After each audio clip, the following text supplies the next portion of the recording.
1971-এর যুদ্ধাপরাধের বিচারের জন্য আন্তর্জাতিক অপরাধ ট্রাইব্যুনাল গঠন করেছিল পতিত আওয়ামী লীগ সরকার। সে আদালতে এখন চলছে জুলাই আগস্টে ছাত্র জনতা গণহত্যা ও মানবতাবিরোধী অপরাধের বিচার কার্যক্রম।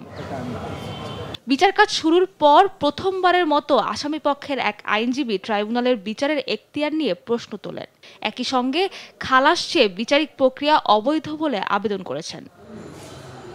গুম, হত্যা, অপহরণ সহ একাধিক অভিযোগে কারাগারে থাকা সাবেক সেনা কর্মকর্তা জিয়াউল আহসানের আবেদনে বলা হয়, যুদ্ধাপরাধের বিচারের জন্য গঠিত ট্রাইব্যুনালে জুলাই আগস্টের হত্যা বিচার চলতে পারে না। আমাদের যে 1971-এ যে যুদ্ধ হয়েছিল, সেই যুদ্ধের যে অপরাধী ছিল তাদেরকে বিচার করার জন্য এই ট্রাইব্যুনালটা গঠিত হয়েছিল।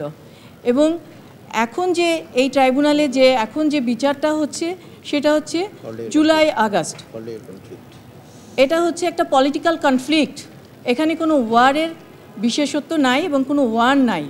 শুধু তাই নয়, আইনের সংশোধন, বিচারকদের ক্ষমতা নিয়েও প্রশ্ন তুলেন তিনি। এ বিষয়ে আগামী বুধবার আদেশ দেবে বিশেষ ট্রাইব্যুনাল। গুম শব্দটা যদি নাও থাকে, গুমের অপরাধের বিচার এই আইনেই হওয়া সম্ভব ছিল বা এখনও সম্ভব। পরবর্তী সময়ে যে সংশোধনী আনা হয়েছে সেটা রেট্রোঅ্যাক্টিভ হবে এই কারণ 1973 সালে যখন ইন্টারন্যাশনাল ক্রাইমস ট্রাইব্যুনাল অ্যাক্টটা প্রণয়ন করা হয়, সেই আইনে বলা ছিল যে এই আইন প্রণয়নের পূর্বে অথবা পরে এই আইনে বর্ণিত যত অপরাধ হয়েছে সেগুলোর বিচার করার ক্ষমতা ট্রাইব্যুনালের থাকবে।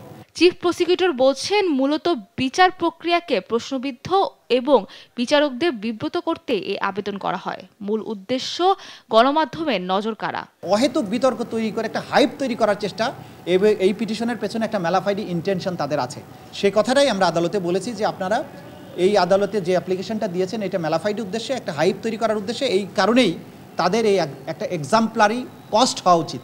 এটা রিজেক্ট করার পাশাপাশি তাদের একটা জরিমানা হওয়া উচিত। এদিন ছাত্র জনতা গণহত্যায় জড়িত পুলিশের সহকারী কমিশনার তানজিল আহমেদ, 2 কনস্টেবল হোসেন আলী এবং আকরাম হোসেনকে কারাগারে পাঠানোর আদেশ দেন আদালত। সাবরিনা মজুমদার, দেশ টিভি, ঢাকা।